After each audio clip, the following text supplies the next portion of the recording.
மீன ராசி அன்பர்களே, இந்த வாரம் உங்கள் உள்ளுணர்வு அதிகமாக செயல்படும் வாரமாக இருக்கும். மனதில் இருந்த பல கேள்விகளுக்கு திடீரென பதில் கிடைத்தது போன்ற உணர்வு உருவாகும். எந்த முடிவையும் அவசரப்படாமல் சிந்தித்து எடுப்பீர்கள். பெண்களுக்கு மன அமைதி தேவைப்படும். மாணவர்கள் கவனம் சிதறாமல் இருந்தால் நல்ல முன்னேற்றம் காணலாம். குடும்பத்தில் உணர்ச்சி பூர்வமான உரையாடல்கள் நடைபெறும். துணைவரை புரிந்து கொள்ள முயற்சி செய்வீர்கள். பணவரவு இருந்தாலும் தேவையற்ற செலவுகளை தவிர்க்க நினைப்பீர்கள். ஆன்மீகம், கல்வி, கலை மற்றும் மருத்துவத்துறையினருக்கு நல்ல முன்னேற்றம் இருக்கும். நீர் தொடர்பான இடங்களில் கவனம் தேவை. வேலை இடத்தில் புதிய வாய்ப்பு அல்லது இடமாற்றம் குறித்து பேச்சு வரலாம். வியாபாரத்தில் பழைய திட்டங்களை புதுப்பித்து லாபம் காணலாம்.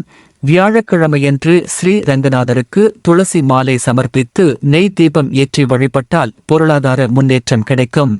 பூரட்டாதி நட்சத்திரத்தினருக்கு மன அமைதி அதிகரிக்கும். உத்திரட்டாதி நட்சத்திரத்தினருக்கு பழைய முயற்சி வெற்றி தரும். ரேவதி நட்சத்திரத்தினருக்கு பயணம் மூலம் நல்ல வாய்ப்பு கிடைக்கும். சந்திராஷ்டமம் நாள் மே 27, 2026 காலை 7 மணி முதல் மே 30, 2026 காலை 6 மணி 39 மணி வரை. அதிர்ஷ்ட நிறம் மஞ்சள் கலந்த வெள்ளை. அதிர்ஷ்ட எண் 3, 7. அதிர்ஷ்ட திசை வடகிழக்கு. இந்த வீடியோ பிடித்திருந்தால் லைக், ஷேர் மற்றும் சப்ஸ்கிரைப் செய்ய மறக்காதீர்கள். நன்றி.